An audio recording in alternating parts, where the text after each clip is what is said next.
Do you know the way to the Magic Kingdom? I'll never get there. Never get there. Do you know the way to the Magic Kingdom? Sure I do. But can you fly? You can fly to Walt Disney World in Florida on Eastern, the airline of Walt Disney World, the wings of man.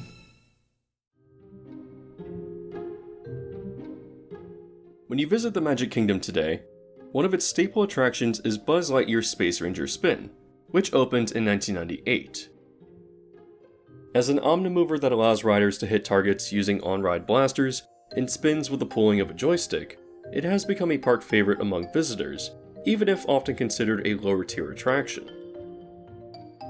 Having existed for 2 decades now, an entire generation of people have grown up not knowing anything else, ignorant to the history of the previous attractions that used to occupy this space.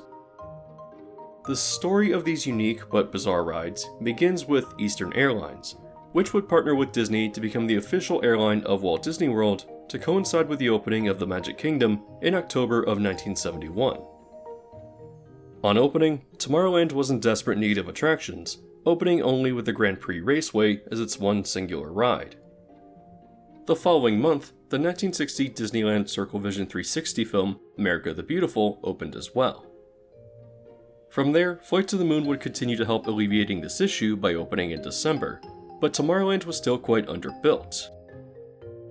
As part of the effort to fix this, a space originally allocated for a gift shop located adjacent to America the Beautiful would expand to accommodate a small omnimover track. This developed into the attraction titled If You Had Wings, which was not just sponsored by Eastern Airlines, but was completely devoted to advertising them and the destinations where their planes would fly. The attraction itself would then open in June of 1972, featuring an original song also titled If You Had Wings, that would then play throughout the ride.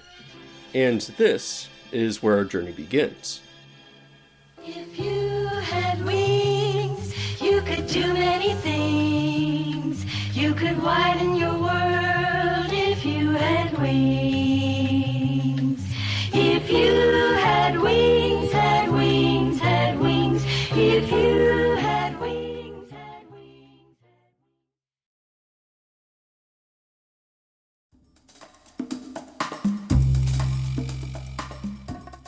The attraction entrance itself is rather inconspicuous, but as you move into the short indoor queue, it winds through a space that is meant to be reminiscent of an airport terminal. Immediately on entering the building, you can witness people boarding the vehicles and moving into a stylized version of the globe that features an Eastern Airlines jet. Once riders are in the vehicles, they move into the globe and are met with projections of birds and later airplanes as the theme begins to play for the duration of the ride. On entering the first scene, it's revealed that the attraction will consist mostly of projections onto some rather basic sets. In this case, the first scene showcases what there is to discover in Mexico, first featuring an Aztec pyramid and architecture, and from there, moving on to portray Mexican people within a set designed to look like Mexico City. Moving forward, the next scene suggests flying to Bermuda to board a cruise ship, portraying a cruise port with cruisers waving farewell, before then pivoting to a fisherman having his picture taken with his catch. Continuing, the next series of projections begins with a market, and goes through a number of scenes that one might find while traveling the Caribbean. This then transitions to Puerto Rico, by showing San Juan from the perspective of one of the forts, with the scene then moving on into the city itself. This continues next into a portion that seems like it is meant to be comedic, but just comes off as strange. This traffic jam scene is a series of projections that splices a Bahamian police officer directing traffic over a series of shots, alternating between a flamboyance of flamingos and pedestrians and carriages in the Bahamas. The next scene moves on to Jamaica, showing tourists climbing Dunn's River Falls, and next transitions to what is difficult to see, but I believe is meant to be flamingos flying over a sunset in Trinidad. The final destination of the attraction brings riders to a section that portrays New Orleans, first featuring a jazz band, and then pivoting towards screens that show Mardi Gras performers and fireworks.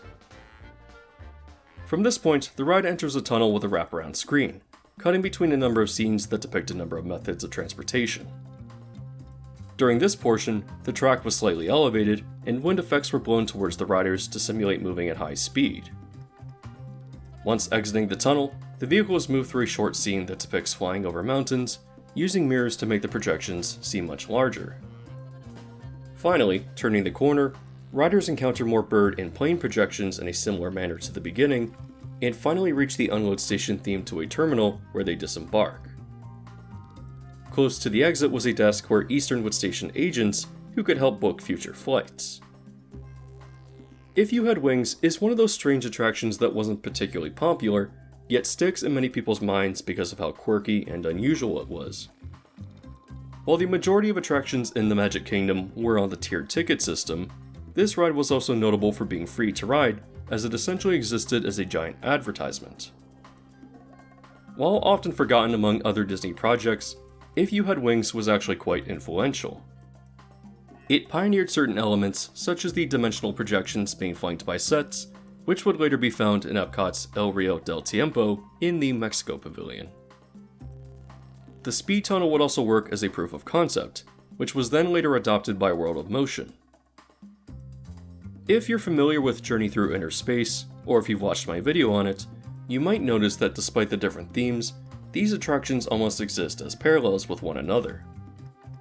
The winding indoor queues that allow you to get a glimpse of the ride vehicles moving into an interesting ride element are likely not a coincidence. Inner Space also worked as a lesson for Claude Coates, who did work on both rides, allowing him to obtain a better understanding of projection technology and how to incorporate it into physical sets. As Eastern Airlines began to encounter financial trouble in the 1980s, they opted to drop the sponsorship from the ride, and If You Had Wings closed in 1987. However, the attraction would reopen 5 days later, essentially the same, renamed to If You Could Fly, and introducing a new song that didn't reference Eastern. The entry queue and load station were also repainted in this time to be vaguely futuristic. However, this iteration of the attraction would be short-lived, and the month after it opened, Delta would become the official airline of Walt Disney World. Wanting to completely retheme the attraction into something that fit their own purposes, Delta would work with Disney to conceptualize something new, and If You Could Fly would then close in January of 1989.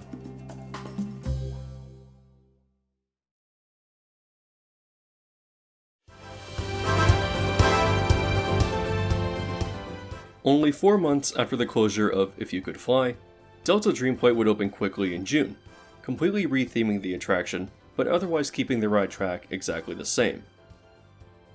In this new attraction, Delta worked with Disney to create a narrative around the history of aviation that featured their brand, and on walking into the building, the queue was a bit more interesting than the previous ride.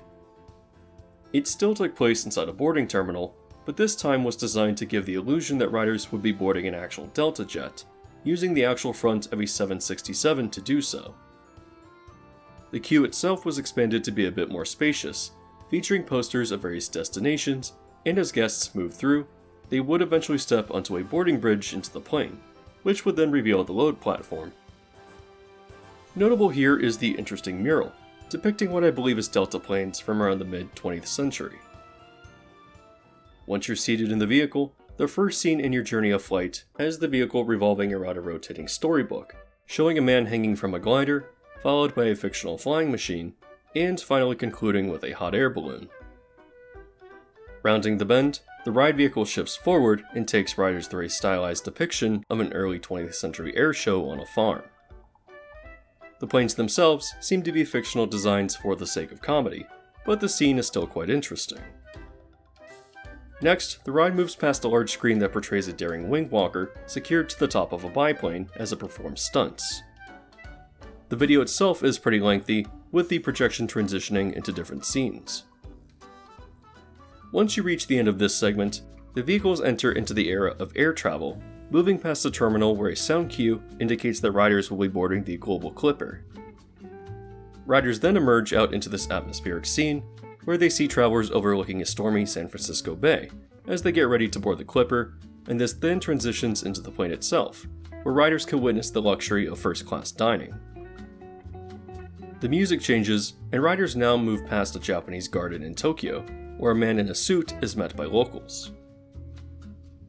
The vehicles then pivot to the right, and a large, romantic diorama of Paris can be seen from the perspective of standing on a rooftop. Riders next quickly move past a rotating sign, indicating that they're entering the jet age, and from there they move past a large painting of a plane, entering a jet turbine that appears to be moving through an interesting projection effect. Rounding the bend, the vehicles enter what was previously the speed tunnel, still using its incline and air effects to make riders feel as if they're taking off or flying. On exiting the tunnel, the vehicles move past another screen, using a CGI video that attempts to make riders feel as if they're flying over a futuristic city, implying that Delta will play a role in future air travel. Finally, the ride concludes with its theme song as riders move past an interesting pop-up book effect that transitions between what I believe is New York City and London. It's a cool effect, but judging from video I've sifted through, it often didn't work and would just sit on one page. Reaching the unload station, it was very much like before, having riders disembark at what was meant to be an airport terminal. Like Eastern, Delta would eventually fail to renew its sponsorship and let it expire at the end of 1995. The attraction would then run until June with all Delta signage removed, and from there, newly recorded vocals were added and the ride switched signs overnight, now called Take Flight.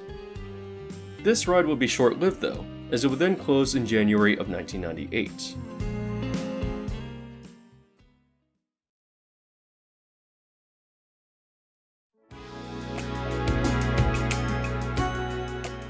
In another miraculously quick construction period for a retheme, Buzz Lightyear's Space Ranger Spin opened in November of 1998, which is certainly impressive. To be fair, it's not a particularly complex attraction, using a lot of flat painted cutouts, but it's still an entire retheme that also incorporates new spinning ride vehicles. While this attraction is a fun staple of the Magic Kingdom experience though, I do think that it lacks the interesting quirkiness of its predecessors. If You Had Wings is one of those attractions that wasn't very popular, but still managed to leave a lasting impact on many people just because it was so different and strange. Online sentiment from those who experienced it seemed to remember it as the free ride with great air conditioning, allowing people to just sit and relax for 5 minutes while getting out of the Florida heat. It was never taken seriously because it was essentially nothing more than a giant advertisement for Eastern Airlines, but that's also a large part of what makes it uniquely interesting. Even many of Epcot's sponsored attractions never went this far in blatant corporate advertising. It also never lived up to the legacy of its parallel attraction in Disneyland, Journey Through Inner Space, but it still manages to maintain a place as an interesting piece of Disney park history. I do, however, think that Delta Dreamflight was a far more interesting replacement though. The queue, while small, is already more interesting in presenting the illusion of stepping onto a Delta jet. I also do like how the ride is focused on the history of aviation, with its more fleshed out sets and unique art style that often feels like a quirky extension of Epcot. While not well remembered because so many of the scenes were so brief, they often seemed like they probably had a strong atmospheric draw to them, and would have become iconic if the attraction had managed to be longer. It's attractions like this, and If You Had Wings, that helped Disney stand out as such an interesting destination for decades. It's the weird stuff that isn't necessarily the most popular that stands out to a lot of people, creating memories of these small but creatively driven unique attractions. The big stuff appeals too, of course, but I think that a well-balanced theme park experience should have an eclectic collection of smaller, more intimate attractions as well. In the current era of Disney, entire parks like California Adventure and Hollywood Studios can feel very plastic, filled with attractions designed by corporate committee, lacking the unique creativity and quirks of the past. If You Had Wings and Delta Dreamflight certainly exist as examples of this more creative direction, which I'm sure you've probably identified as being quite ironic because they were themselves essentially corporate advertisements. Space Ranger Spin is a fun, casual experience that fits well into the Magic Kingdom today. But part of what makes it interesting is that the track it uses has a pretty intriguing history behind it. As always, if you enjoyed the video, you can do me a favor by hitting the like button to help boost it on YouTube. If you're interested in video essays like this, but have not yet hit the subscribe button with bell notification, You can do so to be alerted to new videos as they release.